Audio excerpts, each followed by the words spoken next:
right, welcome back. Ladies and gentlemen, boys and girls of the broadcast here. Our European coverage continues here on the Beyond the Summit 2 stream. And we have our next matchup now. We got Elements Pro Gaming going up against Team Alternate Attacks here in this one-game matchup on Breaky CPK. And this time I'm actually going to be joined by the one, the only Nahaz. Nahaz, how's it going, man? What's up, brother? It's going pretty well. Pretty long night coming to an end after this one, but it should be an interesting matchup here. The two teams obviously coming into this region as underdogs, and with all the teams in this region fighting for only one of those coveted bids in Kiev, both these teams really have their work cut out for them, and this is the kind of match where you hope to see some creativity. You hope to see these two teams try something new. That's exactly what I am hoping for. Because, yeah, frankly, you know, to be blunt about it, obviously, again, these are two teams that they were both invited teams to these regionals, but as far as a lot of results lately, they haven't been doing a whole lot. They haven't even been in alternate attacks case for notes, and they hadn't played since January in an official match. So they really and the few matches they have played just they look like a team that's tried to find themselves. I'm actually glad to see them going away from Slardar. They'd been first picking Slardar a lot, and it just had not been working. Coddle, a hero that has been just insanely strong. He and Lone Druid were the two heroes that really, if you looked at the stats coming out of the open qualifiers, looked pretty broken. Both up around that 70% win rate mark. Coddle a little bit less banned, but I think this is a much better open. It's much more reflective of the current meta. Allows them to push tempo, allows them to be active around the map, and it's particularly good against an Invoker open that is a hero that needs some time to spin up and tends to be a little bit static, at least in the early game. Nyx Assassin, though, to partner with that Invoker. We've seen that combo several times. You know, you set up with the Nyx, and then the Sunstrike comes out. And it's just, it's so much. I don't know. At the pro level, there's enough coordination that it probably doesn't make as big a difference. But when I'm playing Nyx now, it's just so nice to have that little bit of extra duration on that level 1 Vendetta. It feels like it gives you a lot more space and a lot more potential angles that you can come at people right after you hit that level 6. Yeah. So definitely going to be looking to do plenty of that on a hero like Coddle, of course. Would be a nice target to be picking up, as you stressed. One of the more successful heroes as of late these last couple of months, really kind of picking up a lot of steam. In fact, Merlini, my co-catch of the previous 3 matches, every single game he had plenty of positive to say about the hero. He really was stressing it. If you look at the tempo that the teams are trying to play at, and the timing of the pushes right now, and when both the presence that Coddle can have, it used to be almost exclusively a trial lane hero. We're seeing it now so much more often in these aggro dual lanes, forcing the enemy safe laner to be last hitting under their tower. And then you look at the timing, how perfectly the timing of that Ags can coincide with those mid-game pushes. Coddle is he's ideally suited to the meta right now. Yeah. Well, I really like that Lifestealer ban, by the way, coming out in terms of AA in that second phase. Anytime you see the Nyx picked up early, it's something that we haven't seen as often. But, you know, not so long ago, you think back to the Manila Major, that meta where Ricky Lifestealer was such a thing. Yeah. You get the same possibility with a Nyx Assassin. Yeah, and then that on top of this, like, there's no way anyone's surviving through all of that damage. So, yeah, banning out the Lifestealer, taking away the option here. So the final, well, the 4th ban even for EPG. Thinking about it, they banned out the Alchemist already. Mm-hmm. Thinking about who they want to do, perhaps another mid option. Again, they early picked the Invoker, and a lot of the drafts, we usually see that mid option into the 4th or even the 5th pick. So is this a mistake almost, you think, for EPG to pick up the Invoker so early? I don't necessarily think it's a mistake. It's just it boils down to the kind of versatility that you think you have. Like we talked a lot, because I've been doing a lot of SEA throughout the night, and you talk a lot about how Faceless, for example, they're able to get so much because they know that like 3 or 4 of the opponent's bans are always going to be on Ice heroes. So you're always going to be able to get Jabs, his Ember Spirit, or his Invoker. You're always it's all down to the pool of heroes that you think you can play at the different positions. And if they really are going to prioritize, I believe Cole is their mid, if they're going to prioritize getting him on that Invoker, it's a reasonable thing to do. I think that going forward, there's still so much room for innovation in this meta. Like the 7-0x meta so far is not really all that different from what we saw in 6.88. Yeah. I think you're going to see a lot of innovation between now and the major. Yeah, we were kind of talking about that a little off camera right there, off the broadcast here even, and I was bringing up the point that we haven't seen the Shadow Demon Luna as much, which I don't think anyone is necessarily complaining about. So But there have been a lot of similarities, though, as you're getting at. So there have been also some new things. But it's kind of been a slow transition, if anything. But yeah, for the most part, a lot of similarities, no doubt. But this third pick, again, spending a lot of time thinking about it. This is where it's the part of the draft, the second tier bands, and the middle of the draft, you start to put a little bit more thought into it, of course. So you have time to react now. So ATN, I see you doing a little bit of a there. I am. You always look back through the last few drafts in terms of the teams. I mean, alternate attacks have been. They've pulled out some Viper. They pulled out some Omni Knight, and they're going to go back to the Warlock here, which is this is actually. It's funny because I'm coming off of doing a bunch of SEA games, and this is a very typical 3-hero open from an SEA team. Okay. Right? Very typical of the meta in that region. Warlock still definitely a presence in the Western meta as well. You know, he's a hero that we still haven't gotten away from for good reason. This is the second Warlock we've seen today in our case, I believe, for EU, if I'm not mistaken. At least the matches I've been casting here. So, but yeah, going to be picked up by ATN. And you know what? Actually, now that I mention that, did ATN pick it up in their first... I think they did. I think they did against NIP, if I'm not mistaken. Oh, yeah. They went. That was their fifth pick against NIP, right. Of course. Right. So we still might see the Omni Knight, and they picked that together with the Warlock. There we go. That's what we want to see. Entertainment value. Again, with the Nyx, the Pudge, just the main purpose, creating chaos around the map, and he's got his own. Little combination possibilities with the Invoker spell, the Dismember into the Sunstrike. Yeah. You know, you hook into the Meteor. There's a lot of things that you can do with those 3 heroes, and alternate attacks already looking in their first 3 heroes to be prioritizing team fight and split push, and Elements are going to say, fine, we're just going to pick you off. We're not going to let you achieve that 5-man. They definitely got the makings for that right now. And again, that fourth pick, going to be interesting to see how that kind of continues that trend. You'd figure it's still in their one position, and depending on where they run the Nyx, I assume, I feel like this Nyx is Slaughter even. It's been ran a lot more of the 4 lately rather than the off lane. So I'm curious where this one ends up. Ember Spirit is coming out with a fourth pick, by the way. Yeah, as much as we talked about the Alchemist getting banned, and they chose to go with the Juggernaut instead of the more traditional mid-hero, Ember Spirit definitely had to be a hero that was on the table in terms of bans because he has the escape mechanism. He's not necessarily dead if he gets hooked. He's not necessarily dead if he gets vendetted. You know, he's a tough hero to kill. You know what kind of could be an interesting... Whenever I see a hero like an Ember Spirit or Storm Spirit, for that matter, you know, one that's very mobile, relying on using those abilities, something like a Silence, a long-lasting Silence could potentially be good. And a hero that comes to mind is something like a Skywrath Mage as a support, possibly. Yeah, you know, Skywrath is a hero that I keep hearing get brought up in theory crafting as, okay, can you make him work in this situation? Can you make him work in this situation? And at the end of the day... he is a support that on paper he's got all these great low cooldown spells, but he's a support that so badly needs mana regen or mana pool. Yeah, and he's not, and he doesn't have any kind of built-in farming ability or utility like a Coddle. Yeah. You know, that's at the end of the day what really holds a Skywrath back. No, I think if you're going to go that route, this is a much more stable sort of utility support. Also, so your Pudge and your CM are more like are going to be your 4/5. This does push that Nyx Assassin most likely up into that 3 role. Mm-hmm. So it puts him in the off lane there, and then their final pick now going to be that one position you figure. Yep. One that, again, is ideally going to be able to be... I guess they could go 2 ways with this. Do they go a one position that's going to have like a 4-1 strategy around him, where the other 4, they do their thing and he just farms?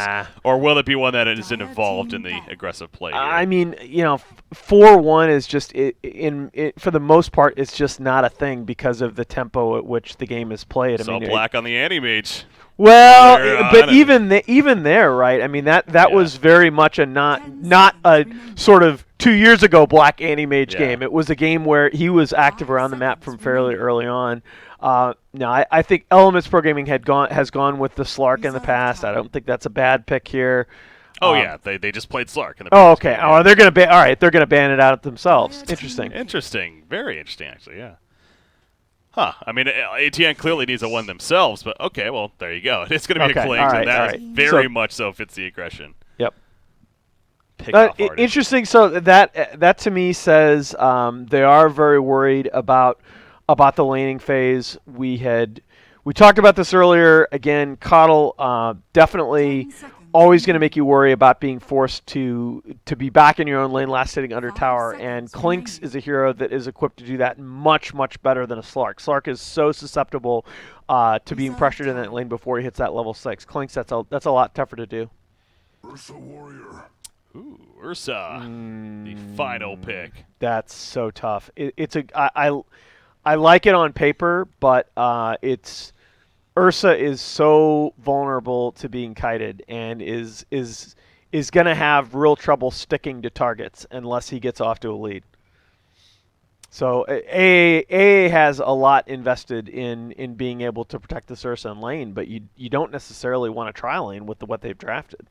Yeah, and they don't have the strongest stun necessarily either. Obviously, they had a Burrow Strike, which is nice, but outside of that, I mean, the Searing Chains to root people in place good. Of course, the Chaotic Offering, but they don't have a lot of that stun, that lockdown to set up for Ursa to just sit on that target and wail away at him. So, yeah, no, definitely with you that could be an issue for Ursa in this game right here. But yeah, I'd have liked to see something too with a little bit more siege potential too. They potentially have building damage issues as well. I really do think coming out of the draft that Elements Pro Gaming has the more balanced lineup here. They sort of tick all the boxes. They are definitely a pick-off focused lineup for sure. The 5-on-5 wombo combo attack probably has the edge, but when you look at the fact that Clinks can also hit buildings, that you have a lot more disable options coming out from Elements, I really do like their draft, and their lanes shape up quite nicely. early aggressive wards coming out here. You see Pudge gets down that lane ward at the top. Now, Crystal Maiden was able to sneak up here first and get his vision down. I don't think he was seen doing so. So I believe that will still be able to remain here. Yeah, that's a tough ward to catch out. Pretty standard by both. I mean, they definitely do want to do a bit of contesting in this top lane. You know, this is an important game for both these teams, not only because, you know, every round-robin match obviously has some kind of importance to it, of course, but in a case like this where, again, you are these two quote-unquote lesser teams, maybe not expected to go to the playoffs or whatever, but if you are going to have a chance to go to those playoffs, it starts here, right, where it's still early on in the round-robins. They've only played one match each, now 0-1, but you get a win here. One of these teams has to win, of course.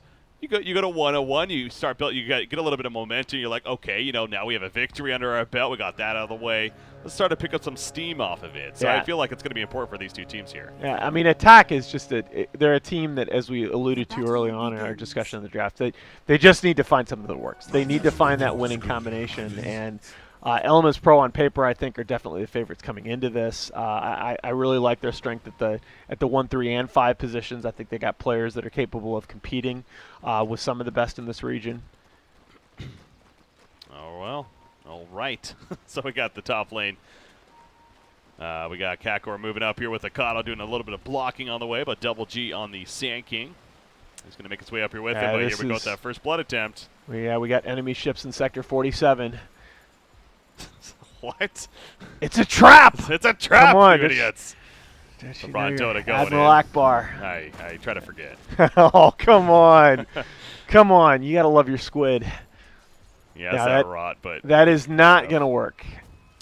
Yeah, I find it interesting that, like, I understand why rot is picked up by Gas, because it's a very good tool for chase people in that early game where they don't really have the greatest escapes, but at the same time, if he has Hook right there, I feel like that gives them a better chance to actually get a kill.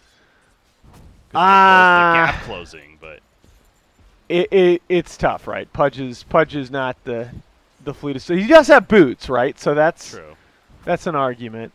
Mikado's so fast in his own right with the wind lace especially, and we got the Burl Strike away from Sand King, so yeah, I don't feel like I don't feel like you're going to be able to chase these heroes down. That's partly what makes this off lane so potentially successful. And you've already got to kind of think about what's the timing of your first rotation as your Elements Pro Gaming. You should probably win this game, but you can't afford to be too static up here. See, Mitch here is trying to harass the Warlock, who's attempting to farm at the bottom lane or do the creep pull, and Warlock, though, is just focusing all his attention onto the Nyx, putting the Shadow Word up, putting in the auto attacks. This is the other benefit, by the way. In addition to just not fearing the Coddle wave shove because you've got those Searing Arrows. And you already are at level 3 with Clinks. You already have 2 points in the Searing Arrows this early on, 40 bonus damage. You know, you can pull with impunity and have confidence that this Clinks is going to be able to farm up under his tower. God, Nisha so close to death right there. If at Sunstrike lands, of course, that's a kill, but he went the other direction and thus avoids death. Burrow Strike, not the longest distance, actually, for Double G, but he will be fine, but that got a little dangerous. That's a level 2 Pudge. Maybe they hook him back in, but unable to get that opportunity. Invoker will, meanwhile, go to the Shrine, as does Nisha on the Ember Spirit. Both mids using that Shrine earlier on, but free farm at the bottom lane, it looks like, coming out for the Ursa. As you really expect with the situation down here. You're matching the Clinks, and in that case, it's oh boy. Got it. Well, not anymore. Yeah, caught the tail end of That's really the nightmare scenario because you've got a Clinks that has been able to last hit under his tower while his supports have been getting XP off those jungle camps, and you give him the first blood. That's exactly the situation attacks need to avoid. And Mitch is going to be fine here on the bottom lane. They're trying to pressure him, but this is a solo. This is an unsupported Nyx that's getting his XP down here in the bottom lane. Yeah, that's all you really ask of him. Not necessarily to pick up too much farm, just simply stay alive and get those levels as a result, and hopefully be useful. You mentioned that Vendetta. That's where the setups really begin, especially with the Sunstrike combination. So Crystal Maiden going to be hiding up here at the top lane once again. Kato really feeling a lot more worried now. You can tell, especially since getting first blooded, especially. Gonna try to maybe illuminate spam here for some creep kills in the jungle, but obviously has to, again, keep the distance, try not to get hooked back in for yet another kill. On to a middle matchup, though. How's that playing out? 17-9 Invoker. We got Ember Spirit at 14-1. So slight advantage here for Cole. Doing exactly what he's supposed to be doing, abusing that alacrity early on, making good progress toward his Midas. You know, he can't necessarily threaten the Ember Spirit too badly at this point, although he did have him obviously very low early on, but the rotation is coming out here from the Elements Programming side. A 2-hero smoke, they're going to catch. There you go, Sunstrike. That's exactly how you draw it up. Yeah, no, that's very well played. Actually, bottom oh, lane. Man. Also, Warlock goes down. He What? finds that this is more of the jungle. I guess they were going for the bounty rune. He has a Oh, he had a double damage DD. on it, though. Sure. Makes a little more sense, Well. but yeah, that's huge for EPG. And now top lane. Coddle actually could be in a lot of trouble right here, too. They're going after Swift Ending, feel like he's pushing out, but that's why, because he had support coming in. The hook does land, actually. LeBron just just too sitting with easy. that rod. Easy kill indeed. As Kristamoto will finish it off, and the Sunstrike not even needed right there necessary. either. 5-0 start. Yeah, they really could not have drawn it up any better as EPG. And oy vey. You just made things very hard for yourself. Yeah, no, things just got that much more difficult. I mean, again, I guess if you're going to be positive somewhat, it's you got Ursa, Exotic Deer. He's still farming all right, but Ember Spirit, being behind now, that's going to really hurt. Ursa. Oh, if Nisha dies here, which he is, unless he uphill misses, you're now in just full hemorrhage mode. You've got to stop the bleeding somehow. But again, if Coddle's got a weakness, right? It's that Coddle is not the hero that's going to rotate mid and get you a kill at this point. Not the Roman support to set up those ganks. It's more for the lane presence than anything. But you almost really need to smoke up on Double G and try to go find something. But that rotation is it's so obvious. Oh, jeez. And speaking of Coddle again, no! the pain will continue. Well, have we found the Coddle counter? Probably not, but maybe in this game. And in this game, it definitely is proven to be one. LeBron Dota doing LeBron James-like things and doing a lot of work on the Pudge right here. Exotic Deer. So going back to Ursa, though, does he need to – I was going to say, does he just get straight Blink Dagger here and try to make plays with that? Because yes. You right now, the clock is ticking if you're attacks. It really is. I hate to say that this early in the game, but you're giving all 3 lanes away at this point. Yeah, I even – yes, the Ursa's getting free farm, but I mean, Mitch is level 5, right? He's going to be level 6 at a very, very good time on this Nyx, and he has had no help whatsoever down here against 2 heroes. Yeah. And they're already having trouble dealing with the pressure of just the Pudge roaming around with a Crystal Maiden. Now you throw Nyx with that Vendetta, and again, the Sunstrike's on top of that easily being set up. It's good luck, have fun, dealing with all that, really. So, Ember Spirit, Gwyn has that poor man shield here. There's the Hannah Midas pick up already on Invoker. I feel like that's even extra early. Well, we would Well, I usually see, know so. 7-minute Midas is definitely nothing to sneeze at, even in a matchup where Invoker should at least win early. That's oh boy. Pretty strong. So And that's the thing. You really like that kind of a hook isn't going to set up a kill, but well, that's going to set kill one up. bottom lane. Yep. Yeah, Sunstrike kill. Guess what it was? The Vendetta setup. I unfortunately missed it on camera, but we can figure out what happened. The Vendetta Impale and then the Sunstrike on top. Again, every single one of these plays is just exactly as you draw it up. And here's Coddle potentially going down again. Oh, disastrous. He's going to hit the shrine. It's going to be enough. Double G going to come over, try and benefit from the tail end of this regen. The Sunstrike almost does it, but not quite. But, yeah. Swift Ending gets stunned, but it's like, yeah, they get the kill anyways. The shrine effect is gone, and Clinks steps in. Invoker, though, okay, here's a wraparound. So here's a little bit of a chance now. Exotic Tier wrapped around. He's going for the turn call to Amber Spirit first, so he will go down, actually. And the big bad bear comes in and says, all right, boys, I need to do something now. Forget that Blink Dagger. He's going to get that early Morbid Mask and try and go be active. Yeah, I mean, that's a big kill, obviously, on Invoker. In a case of maybe he got a little too confident, but look at this double damage Clinks. He's running on in. He has Ember Spirit here. There is a Shrine, though. Can he kill him maybe before? The Shrine was that's an awkward time. Yeah, it's even that much better if you get him now. Like, that's just, it's insult to injury, right? You just wasted your Shrine and DD Clinks. And the hook lands as well. The Enrages pop. They have to run. Here comes the Vendetta next assassin. Oh, he misses the Impale. Will it matter? Oh, from way downtown! Okay. Hail Mary. Yeah, this one got ugly in a hurry. Yeah, oh, it really has. I honestly expected that the hope was that at least this match would honestly be close and, a pretty epic battle. I know. There's still game left. I mean, I'm gonna be straight with you, buddy. Yeah. I'm tired. I'm ready for bed, but I'm not this ready for bed. Yeah, maybe expected at least a little bit closer of a one. But, I mean, this could help the cause if they get cold killed once again. And not going to happen, though. They just don't have the follow-up yet. As bottom lane, I can't even keep the camera up. I swear I'm not this bad usually. The Clinks pick is paying such dividends. Between the fact that Coddle was just able to apply nearly zero pressure in lane, and now him running around getting the fortunate DD rune, but just the damage raw physical damage output that he can output at this point in the game. That's too many uses of output. Ay. And look, I mean, look at poor Coddle smoked up here and going, well, guys, I'm going to do things. What am I going to do is the question. He's level 4. You're going to feed another Sunstrike kill. There you go. Double G goes down at the top lane. I heard the ulti going off and I figured out exactly where it was. It was up there. Ursa does get the Roshan kill, so again, positive at least for ATN. That's the power of Ursa right there. And they see the Invis Nyx. Okay. Gonna open up. Spiked Carapace, though, gonna make an offer. That comes out. There's a chaotic offering. Down goes Nyx up with a hook in the background. On Exotic Deer, he's turning around with the Fury Swipes. They can't kill him just yet. They're just gonna kite him away, though. He does have the Aegis. They don't want to take him out, but they will in the end. And pop it, and now they gotta keep on running the random hook from LeBron Dota. As meanwhile, Swift Ending getting a kill on Anisha in the back room. And LeBron Dota will get picked off, actually. On Punch there. So a little bit of spread, but double kill for Kakor. Yeah, I mean that's fine though. Yeah, you obviously losing the core Nyx is not ideal, but as long as you're keeping the Ember Spirit out of the game, the Ursa's not going to beat you by himself. Not when your supports are behind.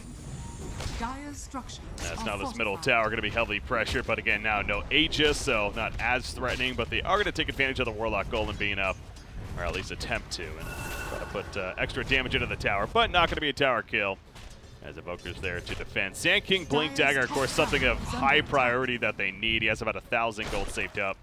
It's going to be next in line. As I say this, they're roaming on over. I mean, Clinks looking for another opportunity. I mean, when Clinks is going to have this Deso up before the 15-minute mark, and at that point, like, these Radiant Heroes are just paper. Oh, Sentry will spot next to the last come on, that's just mean! God, picking on the elderly. Yeah. That's, have some respect, kids. I got a Sunstrike coming out as well. LeBron Dodo's like, nah, I got this, don't worry. Yeah, that's fine. It's fine. Just hook him on through. I got the alley, I don't need the oop. Lord. Top tower push now coming out. You do see Double G again trying to finish that Blink Dagger. Stressing out how high priority that's going to be, but he's seen doing this, isn't he? Yeah, they're going to run on in and go for the quick kill. They're going to force the burrow. Nice reactions on the burrow strike there. So LeBron tries the blind hook, but that was fortunate. Coddle? Oh no, now Coddle's caught again. Blinding Light comes out, the Sunstrike. What else is there to say other than just, it's tough, man. It's tough. It's a tough life. The Burrow Strike on 2.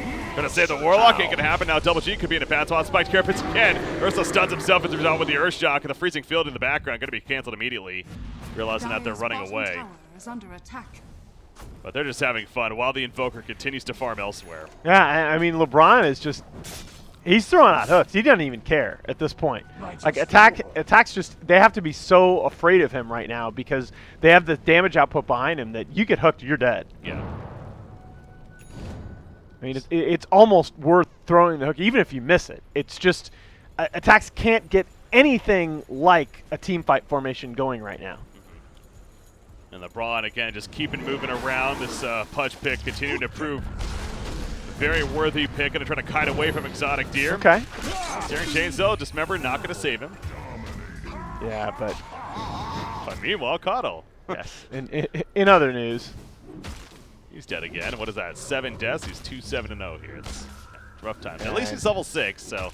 And we're looking at we're looking at a 15-minute minus X on this Invoker.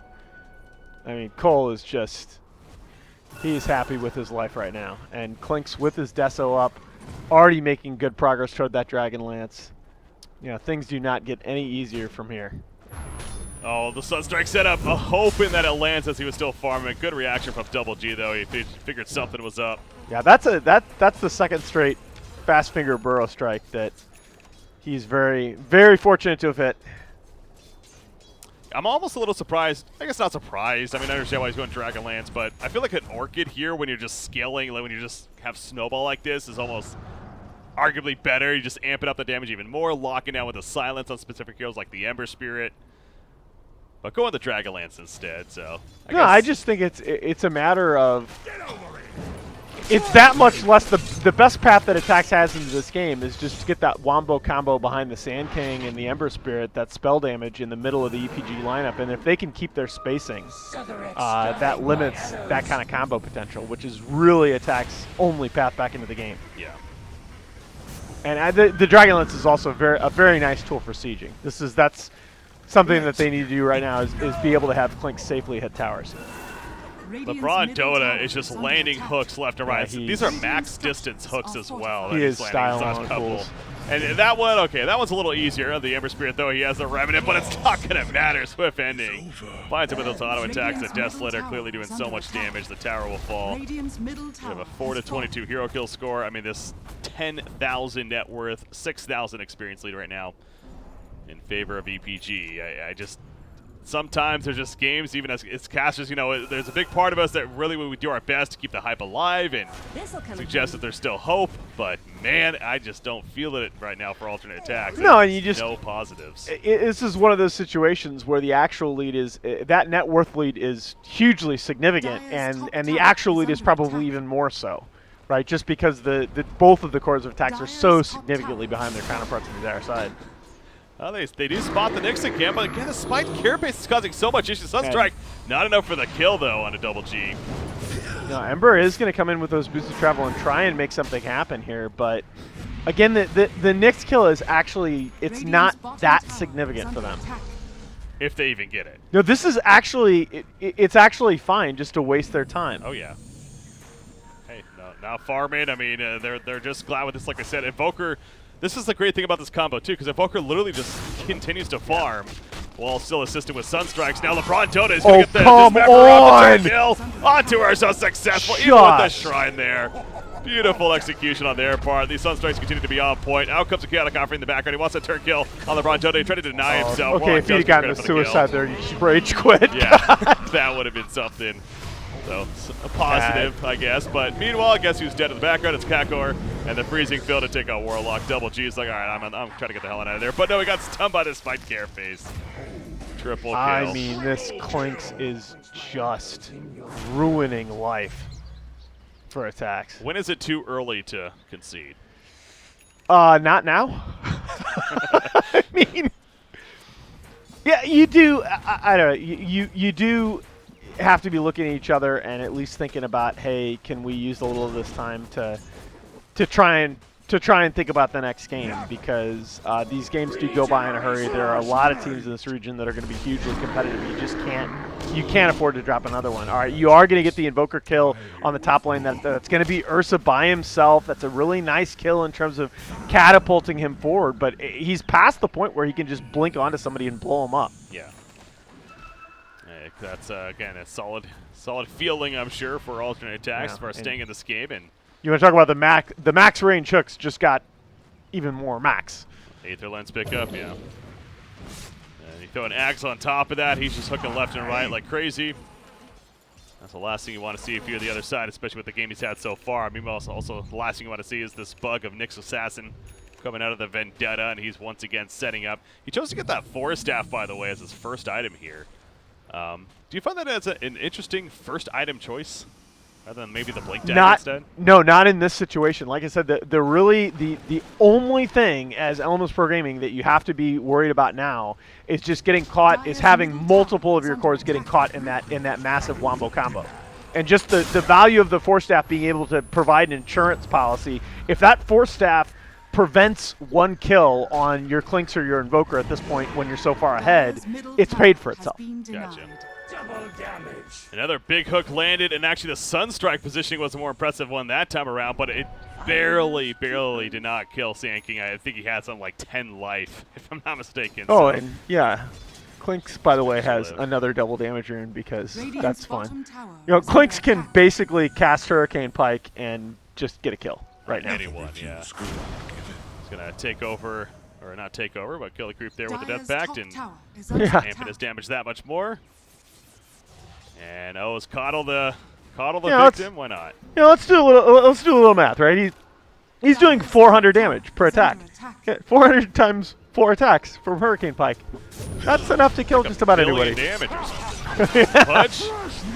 Dismember Officer going on him, but here comes the supporting cast once again, including Swift ending with those auto attacks. Chaotic Offering will stall quite a bit. Sand King is picked off though. Searing Chain's root onto the Clinks, but again, Nisha's like, crap, I don't know if I wanted to do this. He tries to run away, and it's not enough. Mana Bird in the background onto Ursa. He's completely out now. Half-life currently. Shadow Word will heal him up as he stays alive. As over here, they go back in. Double G with the Epicenter. Gets the kill to Pudge.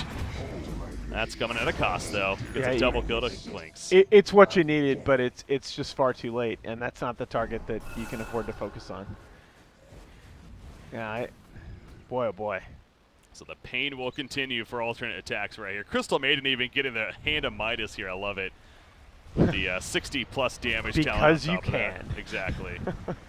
It's, you know, Merlini actually made a point earlier that Midas in general has actually been a pretty poor choice for these teams. Midas has been, I'm really convinced that, except on very specific heroes, Midas is pretty awful this patch, but CM is one of those heroes that you think about. Because she is very much, she's pretty item independent at this point. You give her a Glimmer Cape and she's pretty item independent at this point in the game, especially if you forego that second point in Freezing Field to keep your mana cost down. The thing with Crystal Maiden for me has actually been a lane shot.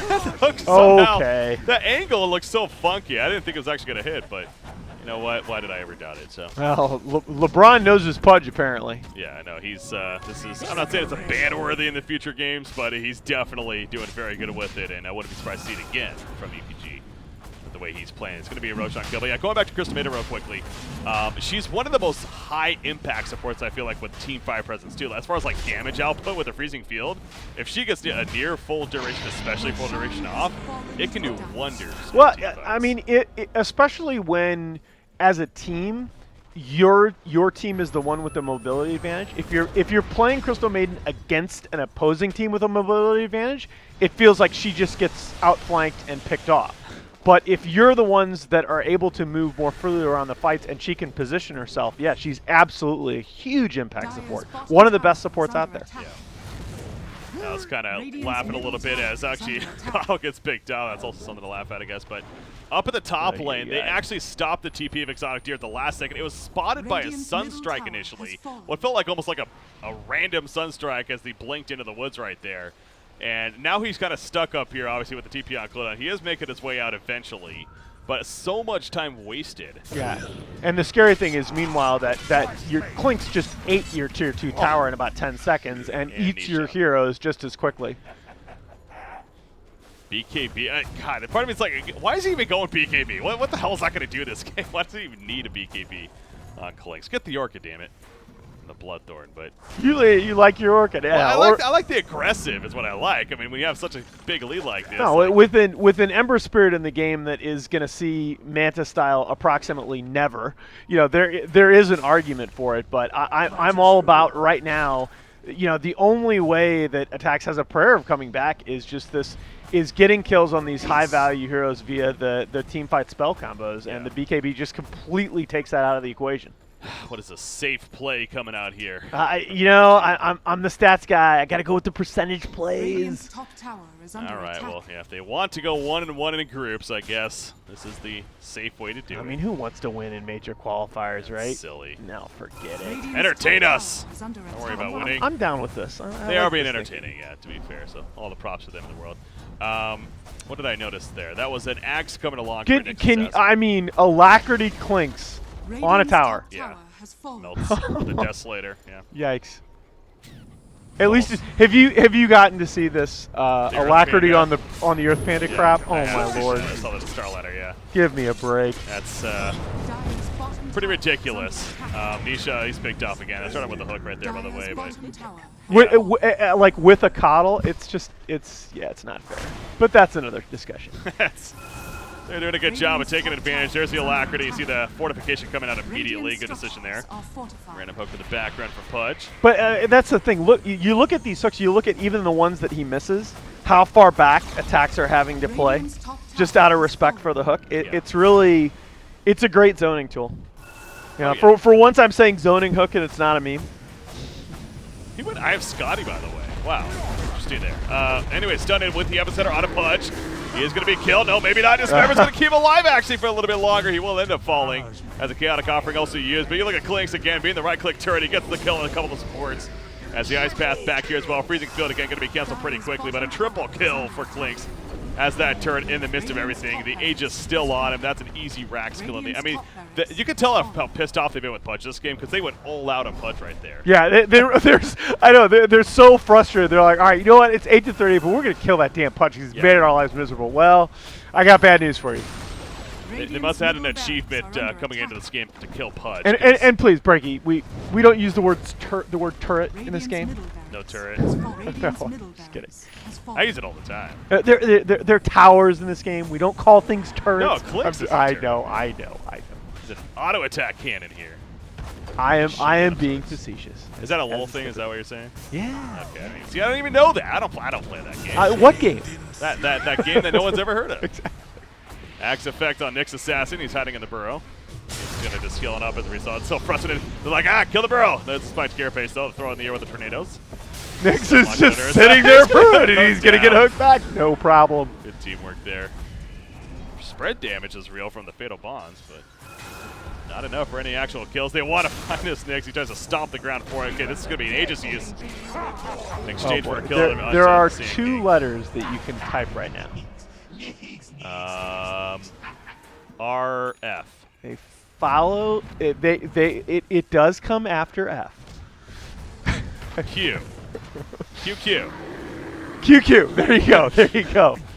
No, GG is definitely something that I'm sure should be on the ball. It's like in round robin stages like this. Yeah, why a team insists on grinding out a match like this? Obviously this is overtime. I mean, it's over. EPG is gonna win this game. They're just having fun at this point. Yeah, which I have no problem with the team that wants to play it out. 7 more games to play, I mean, it's just like, why even waste that time? There you go. So GG well played is called, and it will be actually official. EPG, one of the more one-sided victories, which again I'm completely caught off guard by.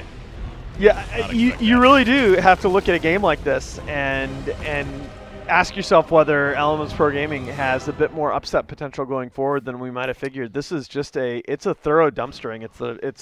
The kill score is not the most lopsided that we've had so far in the qualifiers, but I think overall the game probably was. Yeah. I mean, at no point during this game did attack seriously threaten. And again, you have to look at Elements Pro Gaming and ask, they may be worthy of some respect here going forward. I agree. You know, they definitely honestly gained a little bit more of my respect to be fair. They obviously got handled by Bears in the previous matches we just saw, but Bears is one of the favorites. Bears is a very good team, so that's understandable. And the way that they just wrecked alternate attacks here, though, I'm definitely looking forward to seeing how they continue to do now. Here in this event, you know, if things go well, the team that could squeak into that 4th place spot possibly, but That's right. obviously there is a lot of tough competition here. And the last couple of iterations of these major qualifiers, we've seen the teams that dominate during the group phase are not always the teams that go on to win in the playoffs. You think about as recently as last year, you think about LGG in China, looked unstoppable in the group phase, and then all of a sudden gets into the playoffs, loses 2 straight series, and they're out. So a lot can happen, and the game right now is you just want to stay alive. Give yourself a shot. Best of ones, man, and that they're doing. They're now 1-1 as a result. Obviously, still plenty more to come, but they're giving themselves hope. Alternate attacks on the other side. Again, it's still alive. They're 0-2. Yep. They just like EPG. They still have 7 games to play, but yeah, they're definitely going to need to work on some things here. Their next opponent is going to be the 4P5. That's the 4 Protect 5 team. That's the IKEA. open qual team. Yep. No, they were actually the Battle Cup team. Oh, that's Battle right. Cup, yeah. Nobody quite knows exactly how that works. No one really knows. I mean, I think some regions didn't even end up having one, and then there's an NA team in playing an Southeast SEA, Asia, but like, how there are that no even NA happened, teams. I'm yeah. so confused. I don't even guys. think Valve really knew what they were doing with that one, but That's okay. That's another story. We Anyways, still got great Dota to watch. Yeah, we do. So, guys, we're going to take another short break right here. On this stream, we're going to have Alliance versus Secret coming up. Talk about a good matchup that no doubt is set to happen. That's going to be one of the bigger ones, I think. Yeah, that's really, and that is. It's a very important game because, again, Bears are looking in such top form, and there is only one qualifier spot coming into this region. Absolutely. You do not want to slip up. So both those teams are undefeated. That doesn't mean much. 1-0 going into that match. So definitely would like to keep that momentum going. Anyways, guys, a short break coming at you, and we will be coming back with that one. So once again, now it's Breaking CPK, joined by Nahaz here. Stay tuned. More Kiev Major European qualifier coverage coming at you and Beyond the Summit.